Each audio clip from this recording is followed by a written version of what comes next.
Hi guys, I am Keshav Malpani. I welcome all of you to a very important session of 12 minutes to CLAT. In this session, I will discuss a extremely helpful and effective technique to improve your mock test score. बहुत सारे students का doubt रहता है कि हमारे mock test के marks stagnant हो गए, कभी कभी बहुत ज़्यादा कम हो जाते हैं। मॉक टेस्ट जैसे ही हम देकर उठते हैं और अपना पेपर एनालाइज करते हैं, हम बहुत डिमोरलाइज हो जाते हैं। हमारे एक दो दिन ऐसे ही चले जाते हैं कि शायद हम कर ही नहीं पाएंगे, because mock test generally also it tells us कि how much are we going to score in the exam. Although mock test का एग्जैक्ट स्कोर हमारा एग्जाम में जनरली आता नहीं है, ज़्यादा कम हो सकता है, बट स्टिल वो मोरल बूस्ट के लिए बहुत इंपॉर्टेंट है एक अच्छा मॉक टेस्ट स्कोर। लेकिन अगर वो अटक रहा है ना, तो हमें लगता है कि हम शायद नहीं कर पाएंगे इस एग्जाम को। तो इस पर्टिकुलर सेशन में मैंने एक टेक्निक डिवाइस करी है आप लोगों के लिए, वो मैं डिस्कस करूंगा आपसे। And I have applied this technique to more than 100 CLAT aspirants in my mentorship sessions and more than 70% of them have said कि ये टेक्निक उनको काम आई है। ऑल्सो आई थिंक आप कितने भी वीडियोस देख लो मॉक टेस्ट पे और कितने भी डिस्कशंस कर लो, at the end of the day आपको मॉक टेस्ट करके समझ में आता है कि आपको अप्लाई खुद से करना पड़ेगा। आपको कोई बेसिकली मतलब जनरल गाइडेंस दे सकता है। मैंने भी कई सारे वीडियोस बनाए, उसमें आपको जनरल गाइडेंस मिलती है, बट ये टेक्निक ऐसी है जो आपको बहुत ही क्लियरली आइडेंटिफाई ऑब्जेक्टिवली बताएगी कि आपको क्या क्या करना है मॉक टेस्ट में, किस तरह से अपने स्कोर को इंक्रीज करते हुए जाना है। सो इस टेक्निक को मैंने नाम दिया है मिनिमम स्टैंडर्ड टेस्ट। ठीक है, it's called MST, minimum standard test. अब मिनिमम स्टैंडर्ड टेस्ट का क्या मतलब होता है? जनरली अगर कोई भी इंसान मॉक टेस्ट दे रहा है ना, तो उसका मॉक टेस्ट स्कोर एक रेंज में रहता है। जैसे मान लो मैंने 3 रेंजेस बनाए हैं यहाँ पे। पहला रेंज है 20 से 50, दूसरा रेंज है 50 से 70 या 65 मान लो कुछ भी, तब तीसरा रेंज रहेगा 70 प्लस, राइट। अब जो पहले रेंज में स्टूडेंट्स है ना, आपको ये समझना पड़ेगा कि इनके लिए सबसे faster kind of progress possible है, क्योंकि उनका बहुत बड़ा एक ऐसा स्कोर है जो वो अभी तक नहीं ला पा रहे, उनको लाना है ना। What I'm trying to say here is कि 20 नंबर वाला स्टूडेंट या 30 नंबर वाला स्टूडेंट ज्यादा इंप्रूव करने का स्कोप रखता है as compared to a student who already scoring 70। Okay, तो यहां पर हम लोग क्या करेंगे, we will continue understanding as to what is our score over the last 3 और 4 मॉक टेस्ट।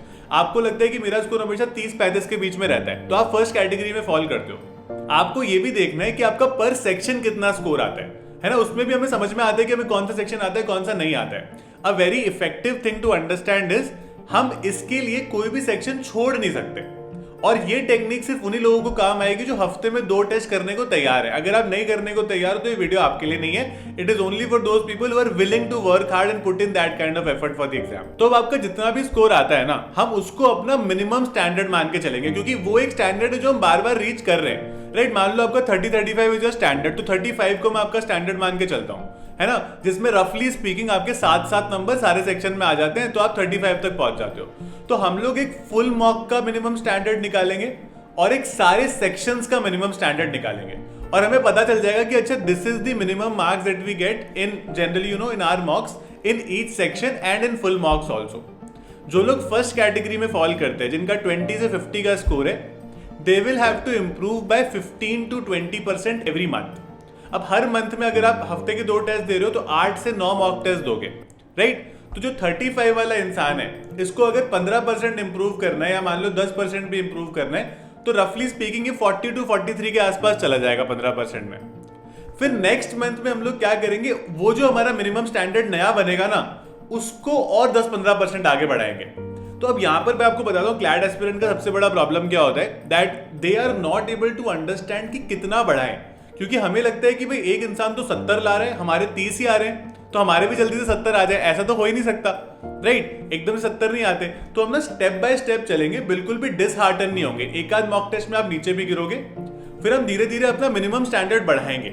इस मिनिमम स्टैंडर्ड टेक्निक से बहुत सारे स्टूडेंट्स को ये भी फायदा हुआ है कि वो कई बार एक सब्जेक्ट को नेग्लेक्ट करते थे, जैसे मैथ्स किया ही नहीं, करंट अफेयर्स सोच रहे करें तो बैकलॉग बाकी है, तो जब बैकलॉग कर लेंगे तो नंबर बढ़ने लग जाएंगे। इसमें कोई भी एक्सक्यूज नहीं रहेगा, क्योंकि इसमें आपका पर सेक्शन का भी मिनिमम स्टैंडर्ड होगा और इसमें पूरे मॉक टेस्ट का भी मिनिमम स्टैंडर्ड होगा।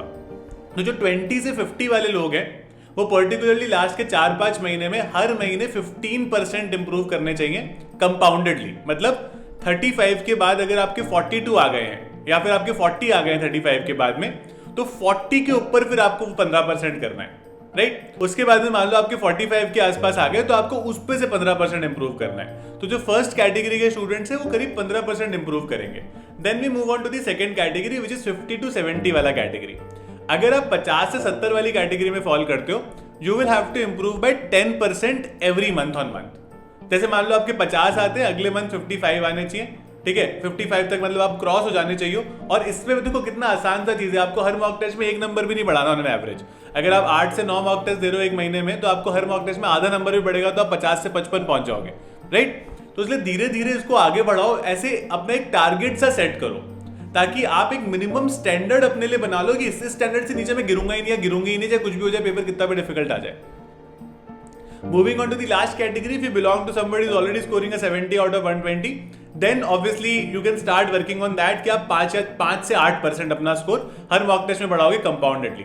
हमें अल्टीमेटली ये टारगेट बनाना है for every CLAT aspirant who is willing to put in that effort, कि हम लोग वो 80 to 90 के आसपास का स्कोर, अगर हम 90 टच कर लेते हैं ना 120 में से, तो that's a very good score for all of you to get into top 5 at least, है ना। और भी हो सकता है बेटर ही आपको मिल जाएगा टॉप 5 से तो, लेकिन टॉप 5 तो 100% गारंटीड ही अगर आप 90 प्लस लाते हो तो ये एक टेक्निक है जिसको आप धीरे धीरे करके sort it out, write it down. लेकिन इसको अप्लाई कैसे करोगे पता है, you will have to create a proper Excel sheet, या फिर आपको हाथ से लिखकर एक नोटबुक में पूरे कॉलम्स वगैरह बनाने पड़ेंगे कि आपके मॉक टेस्ट में कितने नंबर आते हैं, है ना, आपके पर सेक्शन में कितने नंबर आते हैं, कितने आप नेगेटिव्स कर लेते हो, कितने अटेम्प्ट्स कर लेते हो, हर चीज का हिसाब रखना पड़ेगा। और वो मंथ ऑन मंथ आपको कंपेयर करना पड़ेगा कि मैंने कितना इंप्रूव किया और कितना नहीं किया।